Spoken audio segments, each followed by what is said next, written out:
Hey, this is Keri Kelli from Alice Cooper, and you are checking out Mega Metal Magazine. Rock.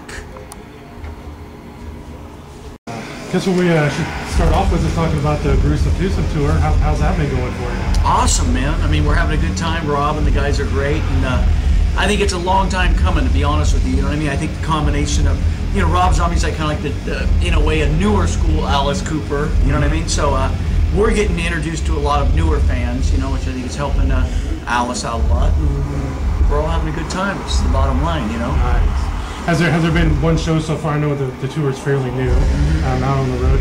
Has there been one show that sticks out in your mind as the most memorable so far?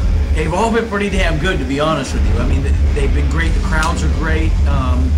Vancouver was awesome, really awesome. I just remember that for some reason. But they've all been really damn good, man. And I mean, so good to where I know they're talking about, we're going to go to Europe June and July, but I think August, September, they're talking about doing a whole nother run. I don't know how many weeks, you know, 6, 7, 8 more weeks or something like that. So wow, it must be working for everybody. Yeah, definitely. Definitely.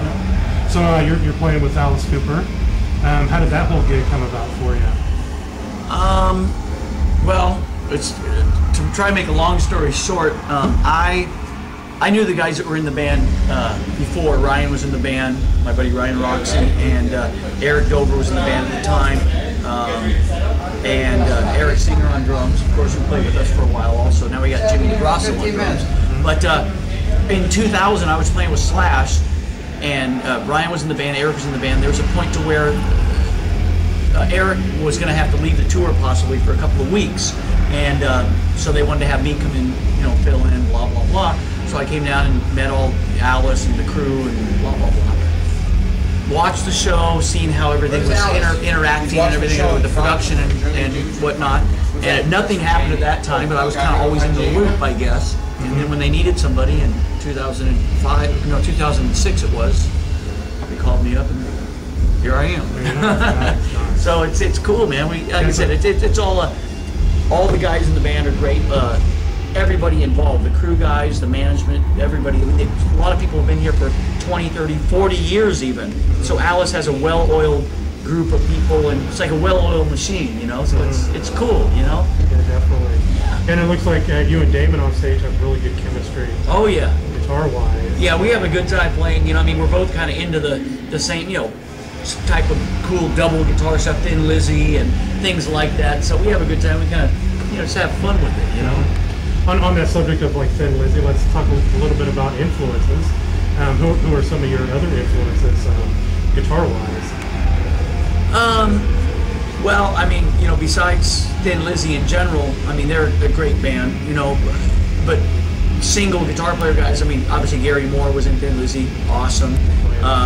Michael Schenker, Guys of Lord, some jazz fusion dudes that, you know, don't necessarily play into rock, but it's good just to have a grip on it. Alan Holdsworth, Al Di Meola, Larry Carlton. I mean, there's so many great guys, you know. That's what some people, I try to listen to everything, like music appreciation in a way, you know. It's like I can dig guys that are, you know, jazz or rock or classic rock or old school, you know, Robert Johnson or whatever it may be. Some guys are very focused on rock players or whatever, but I'm just, I can dig various styles, you know. So there's just so many dudes that are killer on different levels, you know. It's astronomical, you know. What about on the kind of opposite spectrum?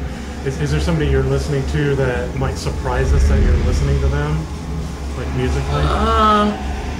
I don't know. Like I said, I mean, I listen to literally everything, new bands, old bands, like I said, jazz stuff, you know. Maybe people that think Alice Cooper or even Rob Zombie or whatever wouldn't think that myself or John or whoever would be listening to like Larry Carlton, you know what I mean?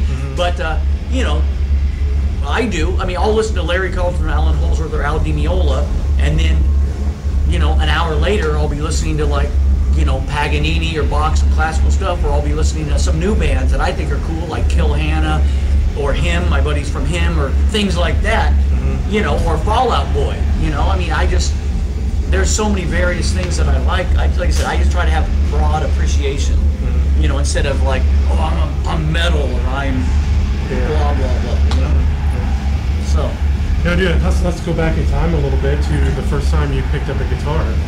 Do you remember when that was and why you decided to pick up a guitar?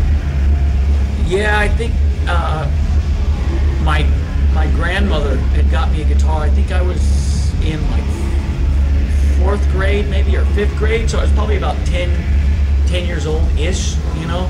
And you know, back then Kiss was really big, of course, you know, the late 70s.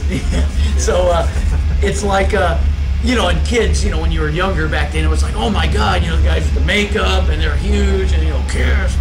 So, you know, I was enthralled with all that. And my mom actually took me to go see Kiss in Anaheim in Orange County. Wow, funny story. I grew up in Long Beach. Oh, yeah. I went to Wilson High.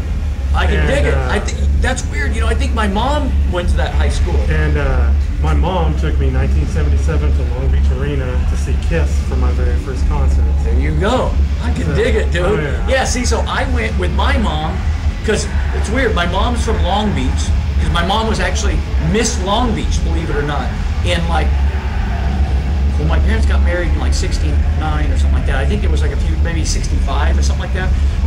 Anyway, and my dad was from Downey, so in that same area right there. Yeah. Yeah, that's trippy. So I went to see Kiss in '79, though. You know what I mean? So yeah. So I was probably a little bit younger than you are, but I was like, you know, this little kid going in there, dude. Anaheim Convention Center. Oh my God, '79, all original Dynasty tour. You know, I was like, wow. And I think that kind of like really sparked it. It was exciting. You're a little kid, you see the stage and all the people, and you know, oh, I want to play guitar. I don't really think I knew what it entailed, obviously, when you're a little kid. But you know, you start fucking around and start taking some lessons a little bit and trying to figure out how it works, and then kind of just progresses from there. Yeah, you know. But it was really just, I think that. It was Kiss and Queen, to be honest with you. I saw Kiss in '79. I actually saw Queen at the Forum in '77, December 22nd, '77 at the Forum. So that was a News of the World tour, or the Killer record, Killers, or the Live Killers. And my parents just really into music. They loved the Rolling Stones. They would always see the Stones play and things like that. So they were into music, you know. So that helped out. So they always encouraged me, you know. So my grandma got me the guitar. And then I kind of tried a little bit, and then I took guitar lessons and this and that, whatever, and then it kind of just progressed as the years went on, you know. Teenager playing in backyard parties, you know, keg parties and shit. Playing Van Halen and all that bullshit, yeah. You know, same old ad nauseum crap that most people probably do, you know. Nice. Now, you've had a chance to play with some well-known people in the music industry. Is there any one person you've played with that has made the most impact on your life or your career?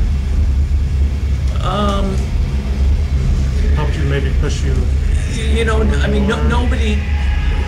I get what you're saying. I've just really, I mean, I've been very fortunate to play with all the cool people that I have. You know, the last about 13 years or something like that, and you know, I'm very blessed. Everybody knows the music business or entertainment business is very hard. Very tough. So I'm fortunate, and I think the coolest thing for me is that I've been able to play with all these different bands or different people that I think are awesome. I mean, whether it's the Skid Row guys or Alice or Slash, or even I played with Vince or whoever, I got to play with so many unique, different personalities and different musicians and stuff like that. I mean, broader than just like whoever, Rat, for instance. I mean, those guys are my brothers and all, or Skid Row, whatever. Those guys have been in the same band for 25 years. All good and dandy. They've had a great career, but they've been playing with the same 3 or 4 or 5 guys their whole life, you know? And I've been fortunate enough to play with all these different groups, so kind of every experience gives you kind of a little new perspective or a new groove or vibe or appreciation, you know? So that's really what I kind of take from everybody, you know? Just being able to get little chunks of people or vibes, you know? But I've been fortunate to everybody that I have played with, very cool guys, and got along great, and it's been awesome, man. I mean, I can't complain. I got to tell you the truth, dude. I cannot complain.